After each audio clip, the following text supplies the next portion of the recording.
Hey, you. Thanks for tapping in on Tap Keg. I'm RJ Zimmerman, and today I'm excited to be joined by James Yount. How are you doing today, James? I am fantastic, as always. Something I like to say that I steal from a friend of mine in Australia is today is the best day ever because it's the only day I've been given. That is really, really solid. Like, Yeah, wow, that's it is, right? what a great way to approach life because it's true. It is. I think, not to compare levels of addiction, but when your addiction brings you to rock bottom and there are days where you curse God, you just curse the fact that your existence is still your Mm, existence is still existing. To be able yeah, to wake up and not feel that way is it's truly special. it is. It really is. And I wonder how many people can relate to that sentiment. Oh, so with that in mind, James, for those who um, don't know you, could you give us a little bit of a background on yourself? Yeah, man. My first I've shared multiple times. My first addiction was probably anger. Anger led to drugs. Drugs led to a slow downward spiral that ended up costing me pretty much everything at 40 years old. 40 years old. Um, Everything changed shortly after that. God came into my life, and now I sit here at 44, 4.5 years sober, 125, 130 pounds lighter. I'm a father of two. I'm recently engaged, and Congratulations. yeah, thank you. And at 44 years old, my life is the most peaceful and stable it's ever been. That's the long story short. And it's one of those things that, the last thing you said, the most peaceful and stable it's been. Like, I wonder how often people equate getting to that peacefulness and that stability as having financial wealth to the point where you see like those rich things on the like rich people, rich ads, like Right. making 500 grand a year, like you don't really have money problems, that kind of a thing. But the truth Uh, is, like, if you don't find that inside yourself first, even if you get to that level, you're not going to feel that. Agreed. I think that's it. It's that um I really love Paul, like the writer of most of the New Testament. And I can't remember if I think it's in First Corinthians, and he says, "I know what it's like to be have a lot, and I know what it's like to have very little. But my source of joy is not neither of those things." Referring to like Jesus, and it's one of my favorite um passages, even without my religious standpoint. Just breaking that down is like um 15 or so years ago, I really chased money, and between my ex-wife and I, we made really good money. We had multiple cars and we're able to do whatever we wanted, but that still wasn't enough, and it still didn't fill the void of the joy that Christ has put in my life. And it's crazy because at one time you're like, oh man, I can look back and I can see, well, I had this like really great house. We had a garden and a home and all this stuff. And it's like, and I feel like, man, I almost made it. I almost made it. But I was placing things in false idols, was still drinking. I mean, I guess it doesn't matter because but your statement was correct. Was that like, if you don't have joy for where you're at, nothing else will fill that. Mm. And I really like how you teed that up because it's very similar to my story where, I have the wife, two kids, house, dog, white Yep. picket fence life. Didn't really have much stress as far as finances go, or even, I don't know, just world really. But I still had that black hole inside of me, right? I still had that vacuum. Like, thinking if I get to this next thing, then it's going to be filled. If I get to this next achievement, if I get to this next, and I was, moving up in my work and was highly respected, never felt like I was. And that wasn't a them thing giving me that. That was that I couldn't find it inside myself. Right. And so if you can't find it inside yourself, how can you accept it from somebody else? And it doesn't mean you have to accept it to the same level. It just means you have to accept it, begin accepting it, period. And then you'll be able to find that. But if you continually think I get to this next thing, it's going to fill that hole inside of you, or get to that next thing and it's going to allow a certain level of feeling good about yourself, that's just not going to happen. Yes, agreed. I had an impromptu. Um, I have there's a very popular. I live in Salem, which is the capital of Oregon. I'm sure, assuming most everybody knows that. And We live in there's the this United coffee States, shop. probably not, to be honest. Well, we'll get a geography lesson while we're at it There today we too. go. Yes. Um, I I just happened to show up and like I was talked to somebody else I knew in line, and right in front of me, I wasn't, my back was kind of turned, was my pastor from church. So him and I ended up having an impromptu like hour and a half long conversation, and it was beautiful. And we were kind of talking about this very a very similar subject because um at 40 years old, I'm at rock bottom. Like I'm grossly overweight. I'm literally living out of a backpack again, like I was in my early 20s. I had my dog, my mom and my sister had to take my kids. My ex-wife had already left me for somebody else. And like, um, I just knew that like I had a lot to do. And in that lot to do to get myself back to like, I literally had to start back at rock bottom or not rock bottom, from rock bottom back to ground zero. And ground zero meant like I was a janitor um, at a grade school, which was a great job because I had pretty much, the depths of my addiction, I had removed myself from society um, for the better part of 5 years, probably closer to six. And so, like, having to like be reintroduced to the population, like going to be a janitor in a grade school and work evenings was a great way to like slowly dip my toes back into society.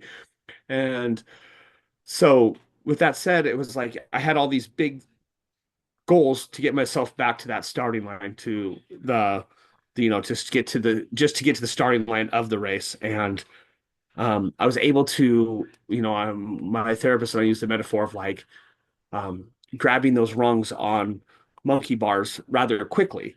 Then all of a sudden, like that gap gets bigger, and the next ring gets harder. And so all of a sudden, I'm like, uh, I couldn't get busy enough. I couldn't get busy enough. And I was trying to fill that void. And then I have just kind of come to be like, it's okay. This is where I'm at, and accepting where I'm at. And something I think that will tie this together is my pastor said something that was pretty profound. He's like, don't manufacture rungs. Like, don't manufacture rungs. Don't put something that wasn't necessarily intended in there just to grab a hold of into that next space because you're not that manufactured rung is probably going to be something worldly that isn't going to give you any more sense of joy. It's just another accomplishment that you're trying to grasp onto. And he's like, you got to learn to trust that space in the gap. And I was like, whoa, that was, you know, excuse me. What started out as a just going to be a friendly conversation um, at the coffee shop ended up being like a almost hour and a half long like on that very subject of like trusting that space in the gap. And he used like, a trapeze artist, right? Like, or, on the flying trapeze, like they fly out there and there's this huge gap of like, I'm trusting what's out there and there's nothing. And hopefully there's going to be something to grabbing me, but it's that trusting that distance between the rungs or the gap or that next mountaintop. And sometimes, uh, just being okay in the gap, I have found, has brought me that sense of peace I think I was always longing for. That like Mm. sometimes the actions that we make are just casting tiny stones into the pebbles, and those are just as monumental if we cast them every day as the big earth-shaking monumental moves.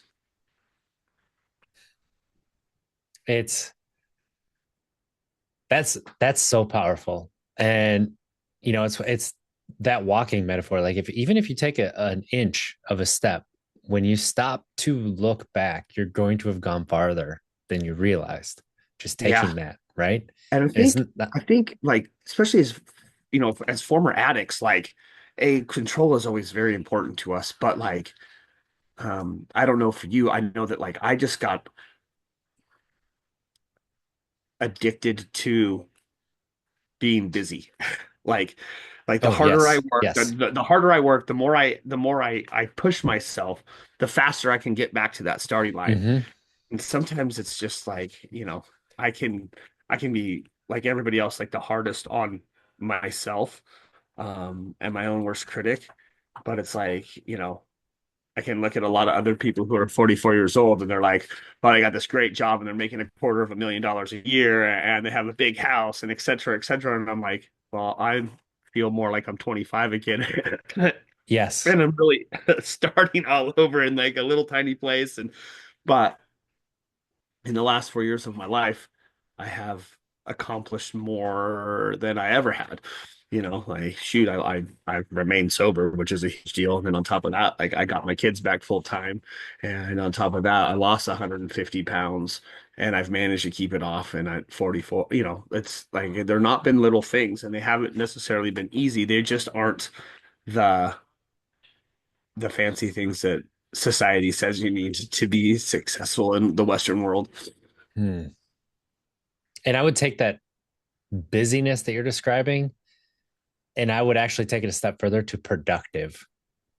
Yeah. Like if even if I'm busy, if I don't see like the production, like that being that productiveness, I still feel a little bit of that. Well, what the hell did I do? And so, what I've done with that, because I've noticed it, like one of my hardest lessons that I had to learn was how to rest and not just sleep and lay around, but actually rest and understand that that is necessary to live a good life. Like my body needs rest, my mind needs rest, emotionally I actually need rest. Like all these things, spiritually you need rest. And learning how to do that, I've started telling my friends this too, like when I defined my days before, I defined it based on how productive I was. Oh, today was a good day. I got this much done. Or today was a good day. I made headway on this project or this thing. And now it's like, okay, let's not define it that way. How did I feel throughout the day?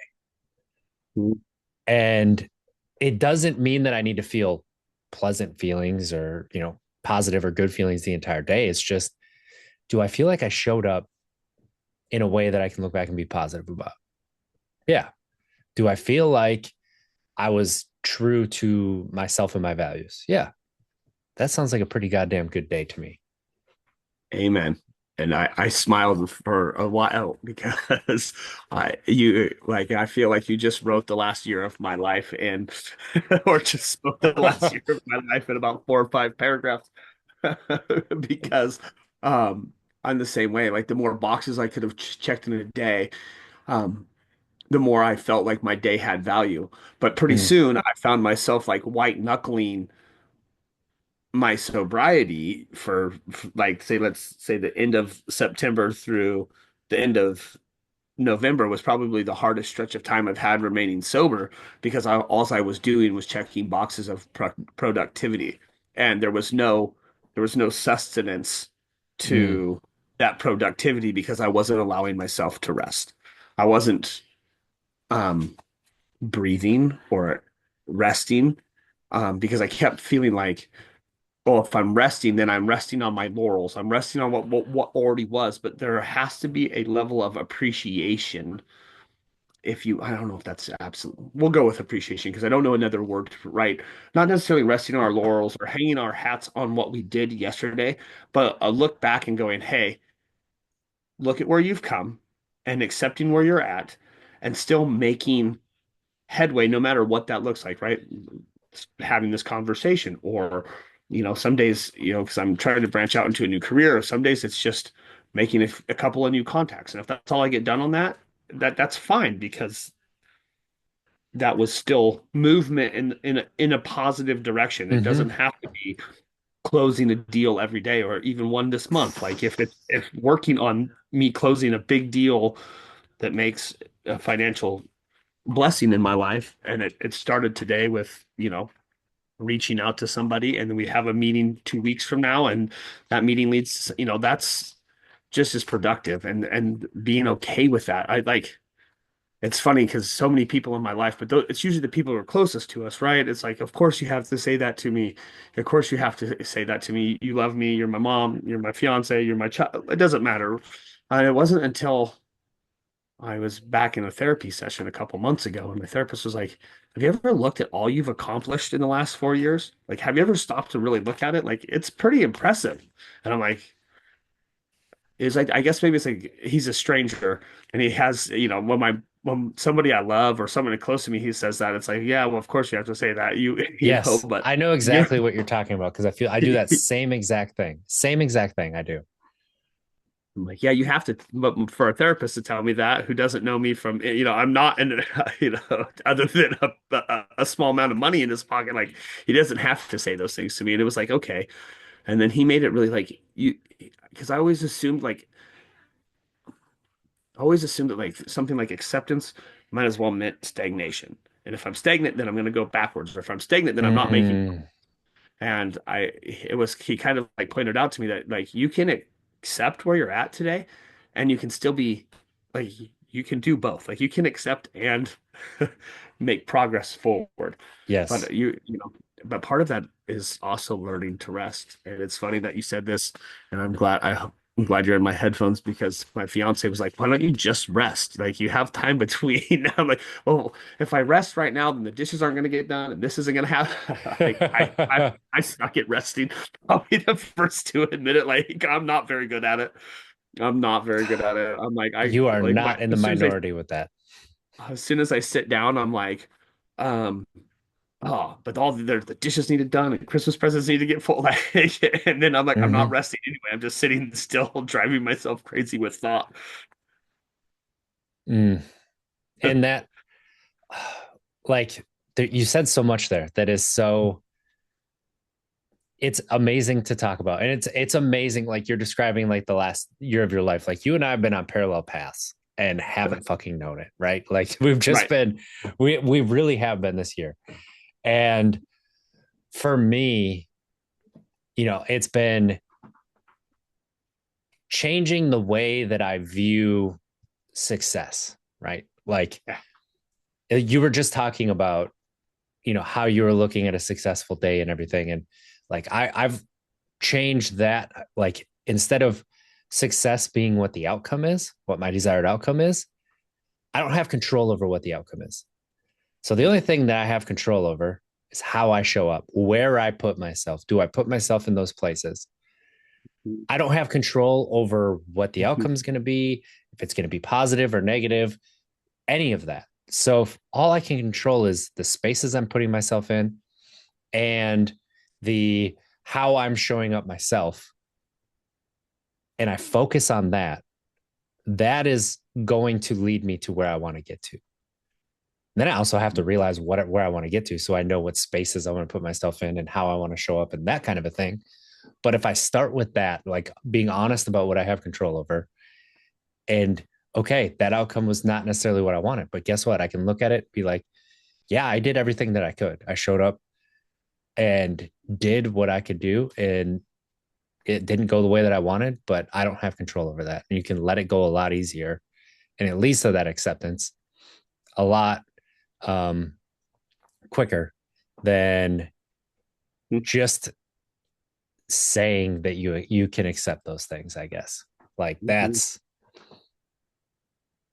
yeah. No, that's right. It's yeah, I think you nailed it. You hammered it right there. You nailed it. I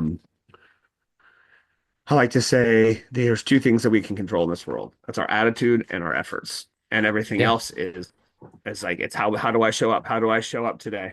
Like I'm trying to a friend of mine who's been fairly successful in the mortgage industry, but he's worked for like big banks, right? Like most of Hmm. his career, he's either worked for Chase or US Bank, I think. It does, or Wells Fargo. It doesn't matter. He recently, like late this summer, was like, "Hey, I'm getting ready to branch out on my own. I'd like for you to join my team." I'm like, "I don't know how to do this. This is way outside of my sphere of my comfort zone." He's like, "But you Hmm. have what it will take, like your innate abilities to connect with people and create a safe space for conversation. It will help you immensely. The rest of it I can teach you." And so this week, like we've got some new leads out of our Vegas office and we're supposed to call on it, but there's been some issues. And like instead of calling on it because of how it's the auto dialer set up right now, I created a email campaign. It's not exactly what I needed to do, but it was positive headway in a right direction until we figure out how to make this auto dialer work for all of us, right? So it's Hmm. but that's it. It's right. It's like it's showing up, doing what I can, and feeling like it's productive. And however it turns out is it's not up to me, but I did the best that I could with what I was working with. And sometimes that, like you said, is that's the most important thing we can do. Is like it's like sometimes it's baby steps, sometimes it's crawling forward, sometimes it's just falling on your face and not falling backwards. Um, and that's what matters. It's like as long as I'm not sitting around feeling sorry for myself, sitting around eating poorly, sitting around just doing nothing and going, man, I really wish God would just show up and do this for me, or I wish somebody else would do this for me. It's like as long as I take positive action every day to hunt my values, like that's something that I really want to focus on. I think you said it great. Like, am I hunting my values? Is this action going to lead to what I want people to say in my eulogy? If my son is the man who gives the Hmm. eulogy, or my daughter gives a eulogy of me, like, what do I want them to say? And these are things I've actually written down. And are the actions I'm taking today going to lead me to where I want, how, it's not where I want, excuse me, how I want to be remembered? Because no amount of wealth, like of physical, no amount of possessions on this earth are going to be remembered. What will be remembered is how I impact my children today and their grandchildren or their children, my grandchildren, and then, great, and so on and so forth, right? Like if I establish values generationally, even if no one remembers my name and those values live on, that's a lasting legacy that I want to be able to live. And if I can create a financial legacy that blesses generations, that's icing on the cake. But Right.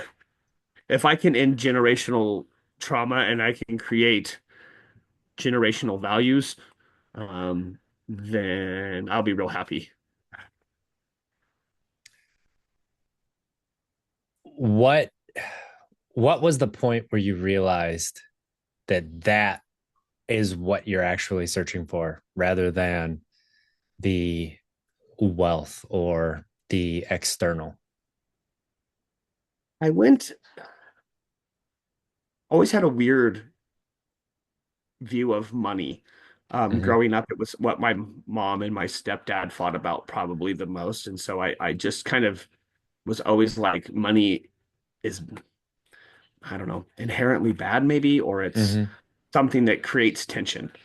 I was at a like a wealth builders conference, if you will, and it was there that I learned about money being a tool, right? Like if you have it, it's great and you can use it to. And so then once I started separating myself from like, oh, money is going to fix these problems, I'm like, okay, money is just a tool. It's not good or bad. It's how do I view it? Then I was like, okay, well, what do I really want to be viewed for, And I think when I realized that like what lasts, okay, I'm gonna rewind. I started thinking about this and I was remembering when my high school football coach passed away. And when he passed away, it was the largest funeral service in my county's history. I think there was probably 3,500 people that showed up to this thing. And this Wow. man was very good at his job. And he could have at any time probably taken a bigger and better promotion, but he stuck around for 35 years to serve a small little high school. And when he passed away, up until just recently, so well, my senior year, he became the winningest coach west of the Mississippi. And a coach in Oregon just broke his record recently, like this year. So 26 years later, um, and it's Wow. not, no one remembers the amount of wins, but the amount of lives he impacted by the integrity that he did his job with and how he treated people.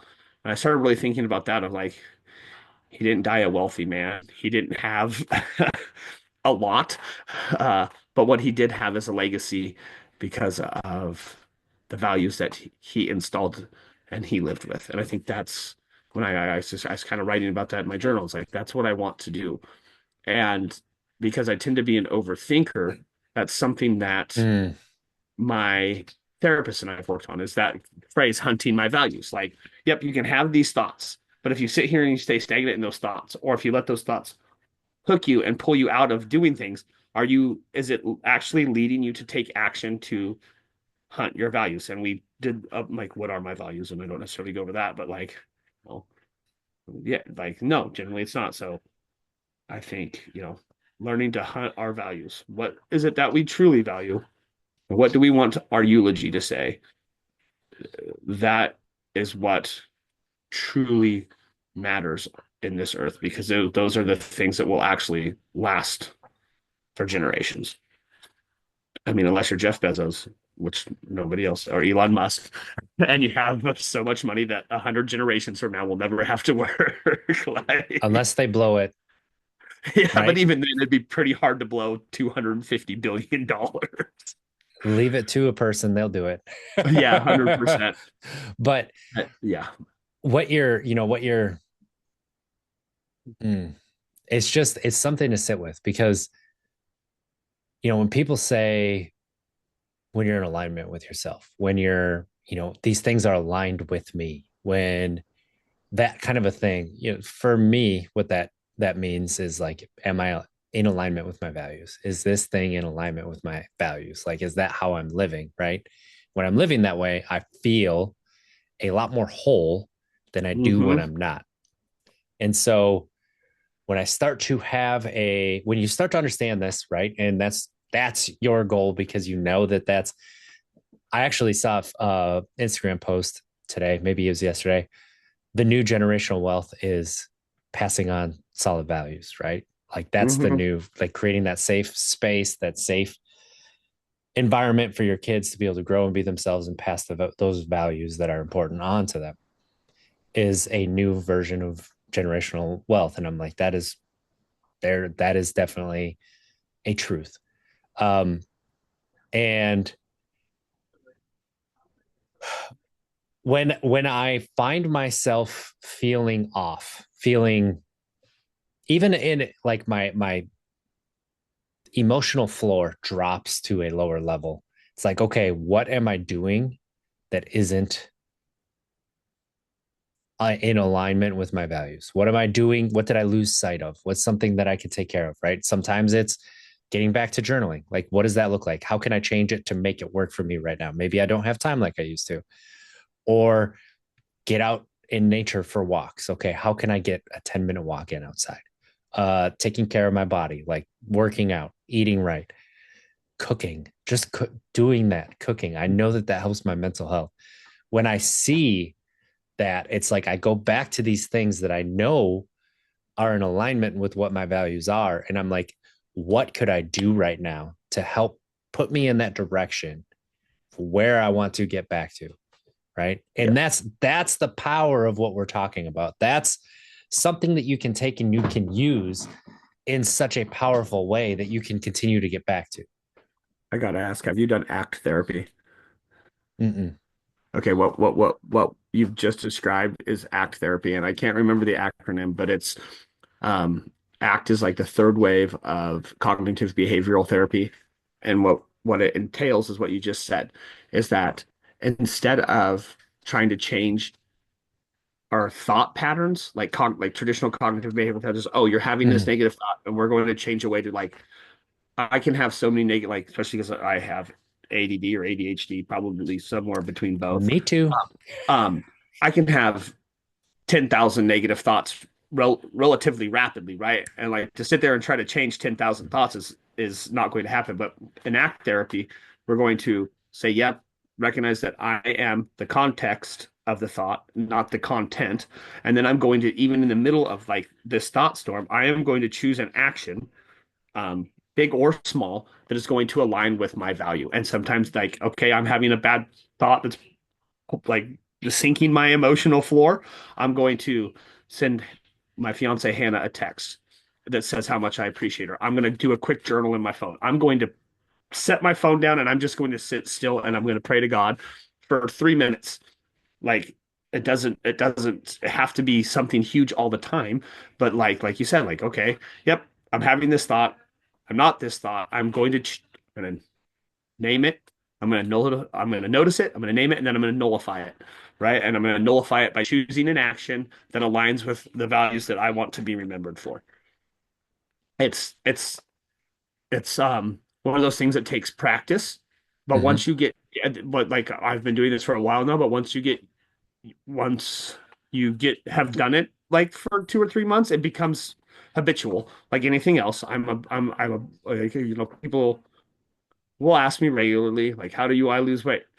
How do I get sober? I'm like, well, you got to create a habit, and it takes 90 to 100 days for something to become habitual. Don't try to do too much at one time. Like, I mean, unless you're trying to get off fentanyl, and like, there's that's a much bigger difference. But like, especially when it comes to weight loss, people are like, especially if you have an obscene amount of weight to lose, like I did, like well over 100 pounds, it's like, oh, I got to diet, I got to exercise, I got to get a gym membership, I got to buy new clothes, like blah, blah, blah, blah, blah. And pretty soon, like, you're trying to do 4 or 5 different things, and you've never done those 4 or 5 things before. And as soon as you screw up 2 or 3 of them, you're like, oh, well, it's screwed up like it always has been. I might as well just go back to what I know. And I'm like, well, start small. I like using the analogy of like, it's like building a fire, like a survival fire, right?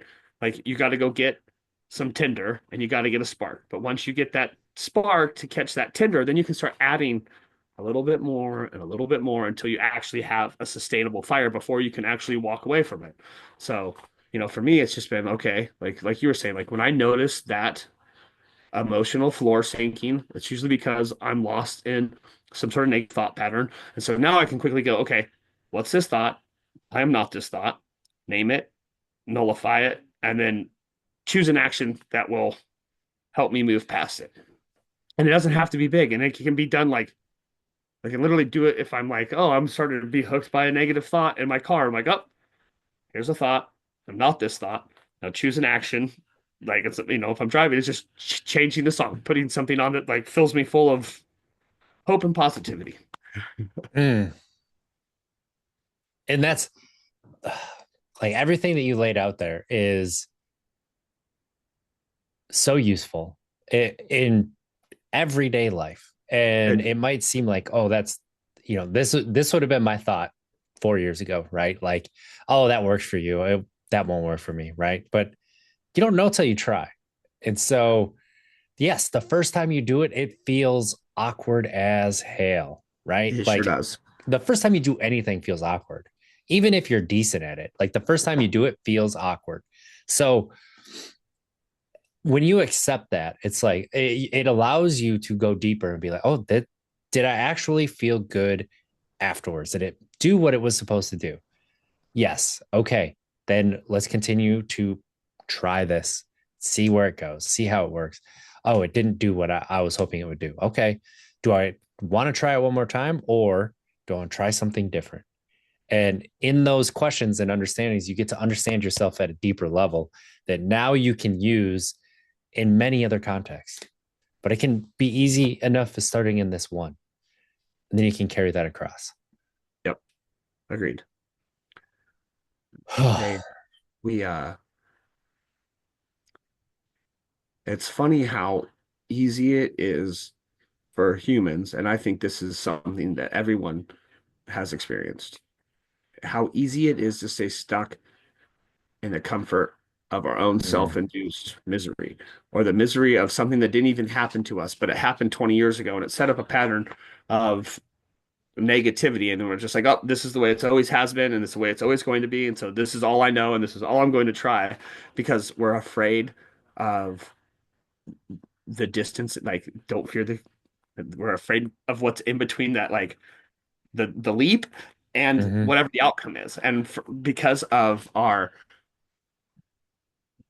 limbic system and our fight or flight response and our anxiety disorder, like that has been this, in our old parts of our brain and not in our prefrontal cortex, like whatever anxiety is out there, we're convinced that it's a man eating a saber-toothed tiger from our caveman days where that stress was literally like it's going to kill us if we don't know what's outside the cave at night, right? Like whatever's Hmm. out there is literally going to eat us, but more than likely whatever's out there isn't going to eat us today. And I think that's I was talking to a friend about this earlier today. Is that like I will use this thing with I would consider this more of a face-to-face conversation. But if we were trying to have this conversation on the over a telephone, I would probably have stumbled a bunch of times going, and the weight of that phone would have felt like it was 80 pounds. Like you can put me in front of a crowd of people, I don't care who it is, and I can guarantee you I will make friends. I can talk to people, but on the telephone, I'm just like awkward because I can't see facial response. So I don't know how to change I don't know if they're engaged. I don't know if I need to change my pitch, if I need to pause longer, right? Like I can pick up on how my conversation is being perceived because we're on video right now. Um, but so doing this auto dialer thing, and I'm like, I've never cold called people in my life. I'm like, that's terrifying. And I Hmm. prayed before I did it, like, you know what, God, I know that I am going to be bad at this. I've never done it before, and to have any other expectations it'd be silly. But like, please give me the confidence to walk through this, no matter the outcome, because eventually, it may not be today, but the thousandth time I do this, I'm going to be at least decent at it. Mm. And I think that's just it. Like everybody wants it to be perfect the first time, and or it's got to be at least good. And I can tell you from my own experience, because I've tried a whole lot of new things. Um, in the last 4 years that the first time you do anything, it isn't going to be good. And I'm sure if we all remember our first time, um, it was not good. That is exactly what I was going to say. If we are honest with ourselves and we remember to the first time we had sex, it Yeah, was not that's what I good. was But guess alluding what? to. Yep. But I wanted to call it out because I want Okay, people to know what I'm talking about here, right? Like, right. but you still continue to work on that, right? Yeah, And exactly. Exactly. Yeah. But it's funny because like now that we're talking about that, I was thinking like, what about like even like the first time I got stoned? I'm like, I don't think I really enjoyed myself. I think I was like mm, going on like it would like created like an anxiety in me, but I sure went back to that and then I found everything else too. Like shoot, the first time I got arrested at 12 years old drunk at the county fair, I it didn't deter me from experiencing more. yeah, Right? right. Like that was not good. The first time that we did whatever it was that we turned to now, were Yeah. we good at it? No. Like Hmm.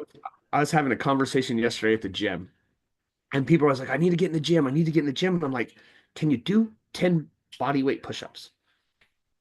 If you can't do 10 body, and I'm not discrediting the power of the gym and how like I can't stress enough how much the gym has given me confidence to do hard things. Like because of the amount of changes I've been able to make, but it's taken me a long Hmm. time. But I didn't do that the very first time I decided to lose weight. And in fact, I didn't go to the gym until I could do 30 regular push-ups. But you know how at 350 pounds, I had to start doing push-ups off the wall, right? I don't know if you understand what I'm saying. Like leaning up against the Yes. wall, pushing myself up. And then once I got to that point and I could do 40 or 50 of those, I went to the countertop. And then I went to a coffee table. And then I went to my knees like I hate saying this, like lady push-ups. At least that's what I'm sorry if that's politically incorrect. I'm not really sorry. Um, I had to do lady push-ups, and once I could do Hmm. lady, I did regular push-ups, and then once I got to that point, I'm like, okay, now I have a little bit of strength, and I'm 40 years old, and I was 285 pounds, I think, January of 22 when I went back to the gym, and the first time I did a bench press, I had to put 225. I started at 95 pounds, but now I can do substantially more, like, a lot more than that. Hmm. It happened overnight. It happened with consistently showing up And some days it was not good, and some it still isn't. And some days are better than others, but it's about showing up, giving some effort, and not just calling it quits because it's hard. And I think if you can apply that, once you learn to do that consistency, um, and I think the best way I have learned to be able to do the hard and difficult things is with eating healthy, sleeping regularly, and going to the gym because they're the easiest things that you can see progress. Well, I shouldn't say the easiest things. They're the quickest things that you can see progress in. Like, especially if you have a lot of weight to lose, right? Or you need like you're start building up. Like you can see changes probably every 90 days. You cannot necessarily see changes professionally every 90 days. You cannot necessarily see changes mentally every 90 days or Yeah. spiritually every 90 days, but those same principles apply. And you will eventually see changes. Because I think about that, it's like when I first went back to work after hitting rock bottom, I was making 14.75 an hour. I had good benefits because I worked for a school district, and that was really nice, but I was making 14.75 an hour.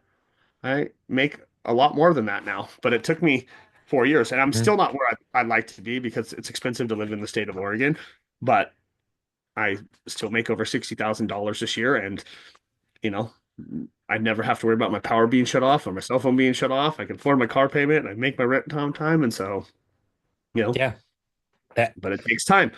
But it's like, I don't sit there and be like, oh, this is as good as it's going to get. I taking a chance doing something completely new. Mhm. I'm educated for.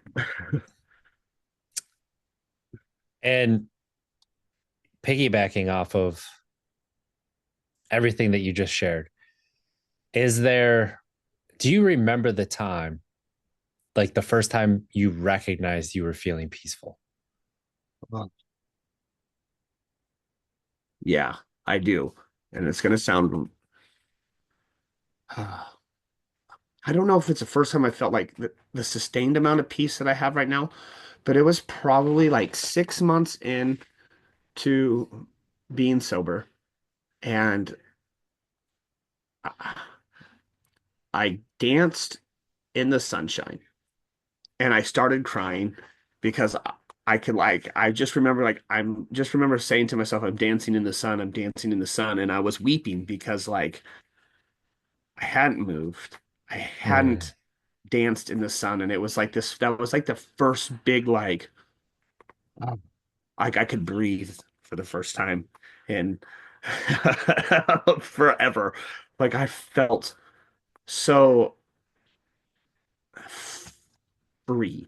I mhm, felt free. But I think um the first time I felt like that sustaining peace was, yeah, I remember it was probably like 2 years ago this April. I I was out meditating and my meditation practice really, well, I guess it was 3 years ago this April. It'll be 3 years ago this April. And what happened in that meditation changed my life forever. And I have never been the same person since. And that meditation is what led me to Jesus Christ. Or shouldn't say what led me to Jesus Christ. It's it was the I can be stubborn, and in that stubbornness I can be dense. It was the that makes two of us. it, it was the smack upside the head that I needed to be like, oh, this is what's been going on the whole time because like I'm stubborn and but you know, the last, yeah, that was it. That was like the first time I'm like, wow, I am at peace and I don't have to fight for my existence. Mm, Or maybe fighting isn't even the right word. I don't have to be mad at my existence. I think, or justify. or justify my existence. Yeah. Um, Last Wednesday or Thursday, it's funny. Here I am, like 4.5 years later. I had pulled up to the gym and people saw me and they're waving at me. And I just had a great phone call with a friend in Arizona. It was like, if you want, he'd be a great guest. His name's Brock Bevel. And I just had this great conversation with him just prior to it. It was only like 4 or 5 minutes, and then pulled up to the gym, and I'm like, I can't believe like I'll just get these huge floods of emotion where I'm like, I can't believe this is my life. You know what I mean? Like here I Yes. am 4.5 years later, and I still like get so happy. I have no other thing option to do but to cry because I'm like, it's just such a joy to be alive because if you've ever tried to take your own life, if you have ever been angry at God because you woke up today, or if you had, in my case, I probably hadn't gone to bed and I'm like, why am I still alive? I'm trying to do enough meth to give me a heart attack.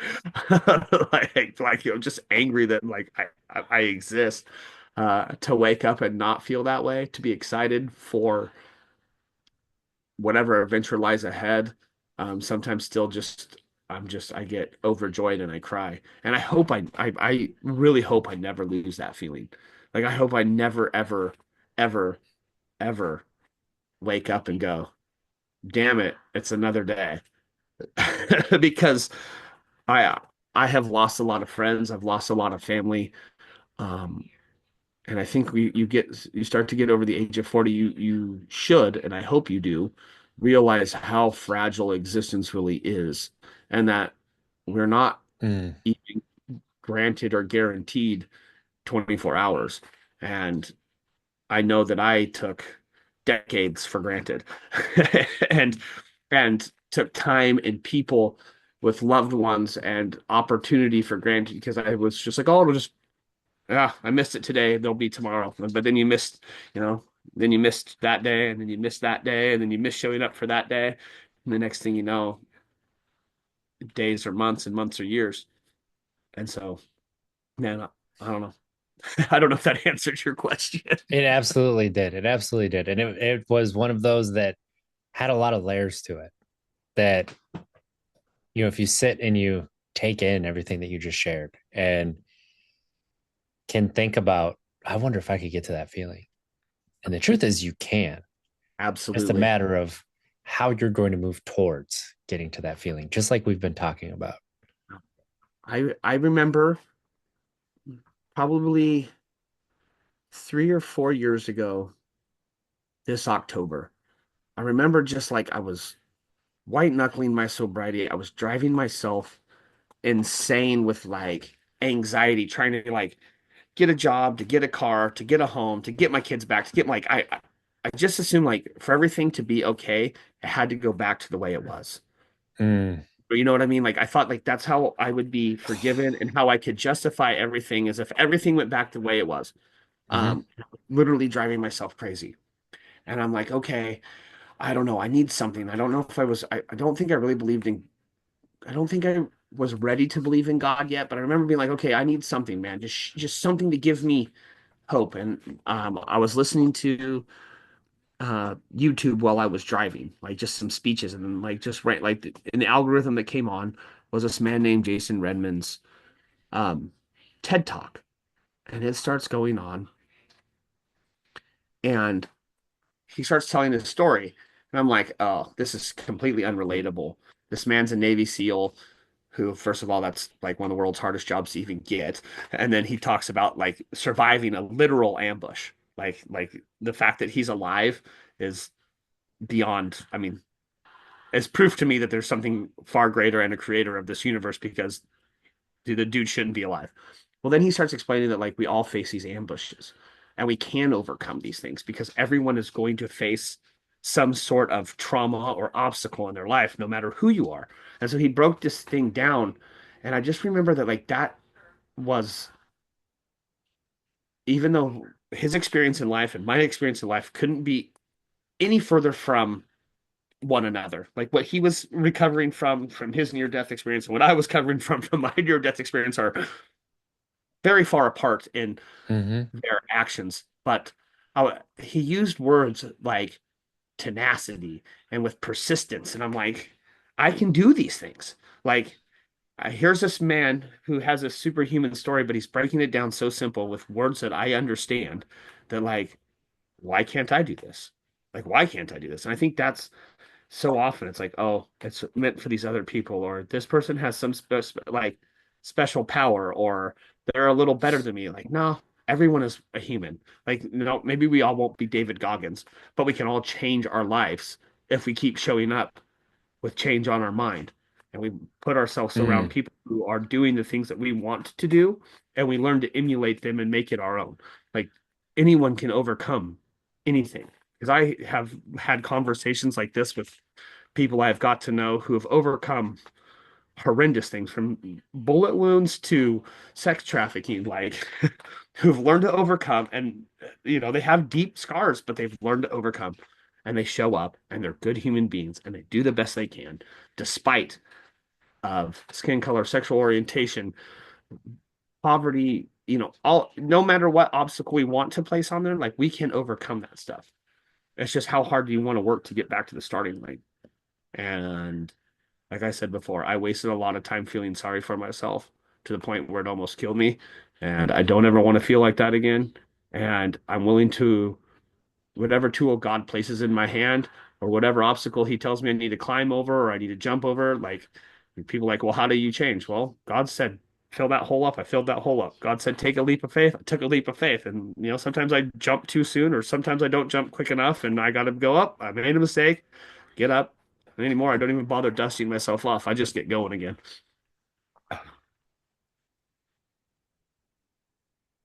I get knocked down. I get up again. Ain't Yep. nothing gonna keep me down. I get Yep. knocked down. Right. Exactly. Um, Exactly. yeah. Like when before it happened and I knew it was coming, right? My divorce. I Yeah. found myself right in that space of how am I going to survive this?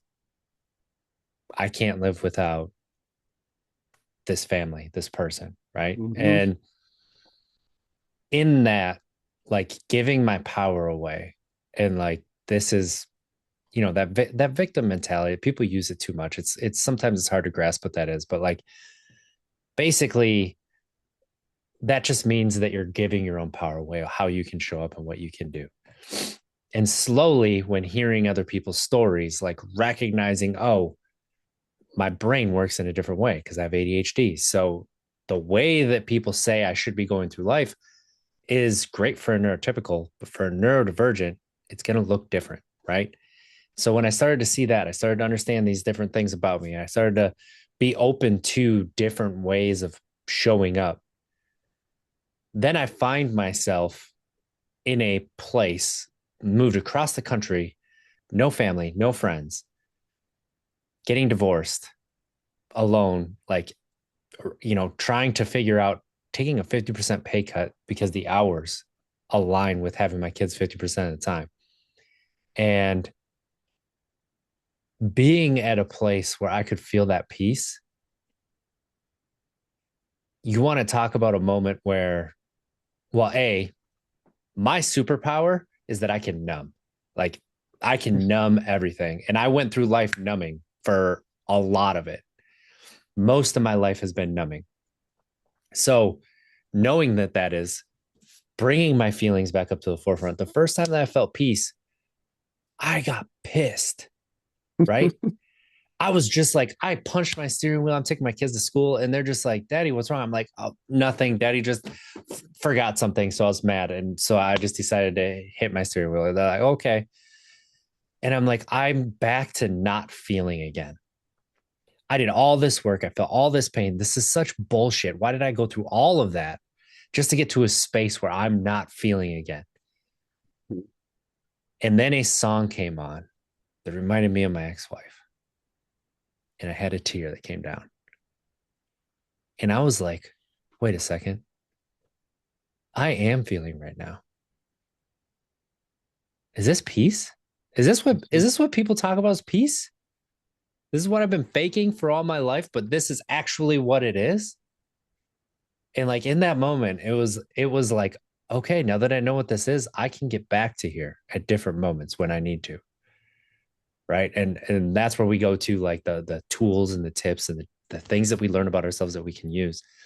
But it's exactly what you're talking about, where it's showing up, it's doing those little things, it's setting yourself up for success. But by doing that, being honest with where you are and not thinking you should be where you wish you were.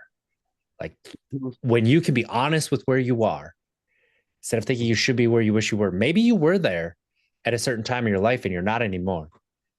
Being honest about that, now you can start to build yourself back towards it and you can get to even greater heights. Yeah, but I have a friend who's going through a divorce right now, and he's been beating himself up, and I direct messaged him, and I'm like, I've walked through this before, and Mm, I felt said the exact same things you did. That like I thought the only way I could be forgiven is if everything went back the way it was. That's not mm-hmm. what God had intended, and that's not moving forward. That's going Yes, backwards. And sometimes to heal, we have to be cut free. We have to let go. And it's funny. It's not funny. I'm so grateful for this conversation. You just normalized the last 3 months of my life, and I would the adjective I would have used wouldn't have been numbing. I would have said avoiding, but I'm assuming yeah, in this context, it's a very similar. And I I got to this point where I was white knuckling it, right? And I remember this. I don't remember the exact day, so I can't give you a time and date, but I can remember the exact moment. I'm walking down our driveway, and I'm looking at where I live, and I live very humbly. But I live in a $30,000 trailer on a $2.5 million piece of property. And I rent, just to be clear. But where I live is, I mean, there's literally a pond and a creek, and it's it's pretty pristine and that's it's beautiful. amazing. But I remember like walking up the driveway with my dog, and I remember like looking at everything going, man, I'm doing all these things. Like I'm making more money than I ever have, like legally anyway. I'm making more money than I ever have. I'm working 2 jobs. I'm doing this and I'm doing that. Like, how come, like, what does it matter with me? And I remember saying that. And I remember the devil like s sucker punched me in the head. He's like, I told you were never going to be good enough. I told you all this hard work to change was never going to matter. And then I remember just being like, for 2 months, just angry and white knuckling my sobriety. And it was like, but instead of one thing I will say I'm most proud of in my recovery is that when faced with something I like, God doesn't give me a direct answer for. And I find that most of the time when I pray to God, that like He usually gives me somebody who has the answer that I'm looking for. And if that doesn't happen for me, I usually choose whatever the opposite of what other action I normally would have chosen. Like, because I already know the outcome of 25 years Yes, of making choices that I used to make, right? Like, I already know what that's going to lead me to. And so I decided to be proactive instead of falling into that rock bottom of emotional, like, depression, because I've dealt with pretty serious depression off and on since I was a teenager. Um, I went and got help. I was proactive. But in that proactive, my therapist pointed this out to me. He's like, you had so much to do to go to get back to that starting line again, um, that you were able to avoid feeling anything. Like, as soon as your dad died, you shut down and started doing hard drugs. And then, my wife, and I don't blame her for leaving me for another. I really don't. I would have left me for another man too. Not mad about that, but I never like grieved that. Like there was so much stuff I had to do. Sorry, hit my mic. There was so much stuff I had to do. I wasn't able to like feel anything, and nor did I want to. Like I had felt so much, and then when I decided to shut down and start using hard drugs again, like I literally shut down. Like I lost my father-in-law and my mother-in-law, and I was really close with my father-in-law. And I don't like thinking back on it, like I don't remember if I cried. I just had no more tears to give or like emotion to feel. And then all of a sudden, like you know, my life got stable. And, I had never really thought of it that way. But I was looking at like my life got stable. I'm like, this is what stability and peace feels like. And I was angry.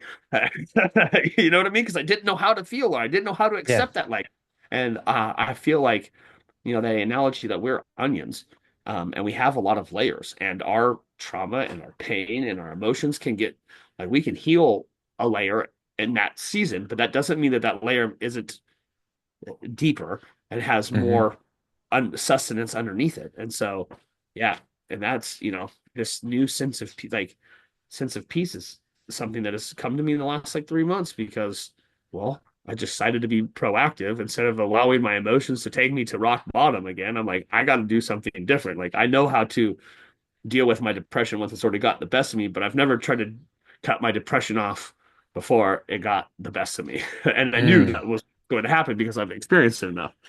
And so, yeah, like listening to you just share that, I was like, wow, that literally sounds like everything I just walked through since September. I was angry because I didn't know how to feel anything. I'm like, ah. hmm. And then it was like, oh, I'm stagnant. I'm not doing enough. I need to work harder. And I'm like, and then the little voice in me says, like, dude, if you work any harder, you're just you're gonna like you're already working 60 hours a week. Like, you don't need to work harder. You need to just be okay with where you're at. And when you're okay with it, where you're at, you can feel even better about where you're going. You can actually go somewhere Yes. because you're not trying Yes. to control every like Mm, object, you know, anyway, you're not trying to control everything around you, trying to bend it to where you think you deserve to go or need to go. You're just allowing your actions to lead to, I've probably said it a million times, but I don't know if I've ever really lived it. It's like I'm going to stay in the moment and take action today to lead me to a better future. But I think I have been like, I have to do this, this, and this, and this, and this, and it has to be done this way. And if it's not, then I'm trying to control the outcome. hmm. Like, and you can't control the outcome. I can put in the efforts into the variables, but the variables will dictate the outcome because those are not up to me.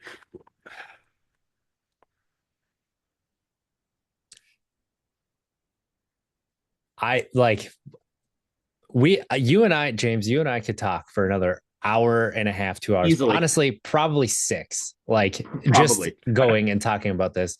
I think that's a really great place to put a pin in it and know that we will be having another conversation because there's so Excellent. much that you have like said that it's got my wheels turning and I'm like we could go but that would be another hour and it's like oh yeah let's save it because it's going to be Okay. good but James, if people want to follow you, reach out, contact you, keep up with you, what are the best ways for them to be able to do that? Um, Healing Scars on Instagram. Scars is it's all one word, Scars, SKARZ.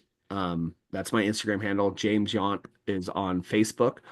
And if you're struggling, um, you're with addiction or weight loss and you're willing to work to change, please feel free to direct message me and I will gladly share any tools that have been so useful to me because um, I would not be where I am at today without the generosity and kindness of complete strangers taking a chance on me.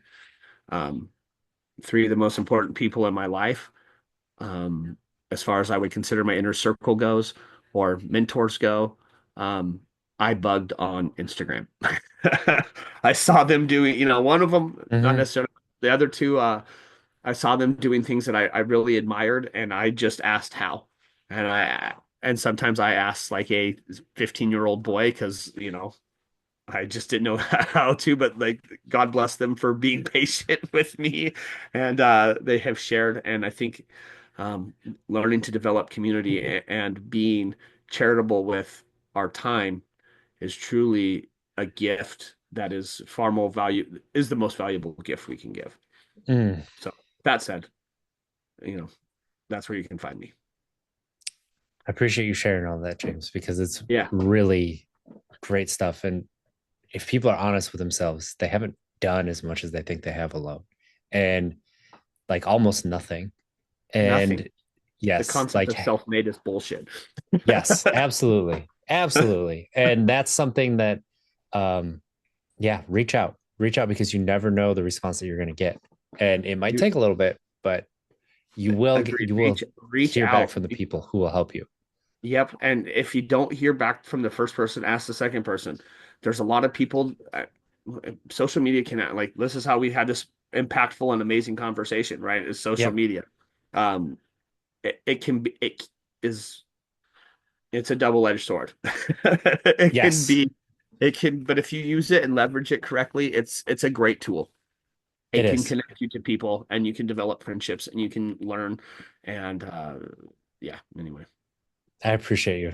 sharing I that, appreciate you James. too. And oh, this has been a wonderful conversation. I agree.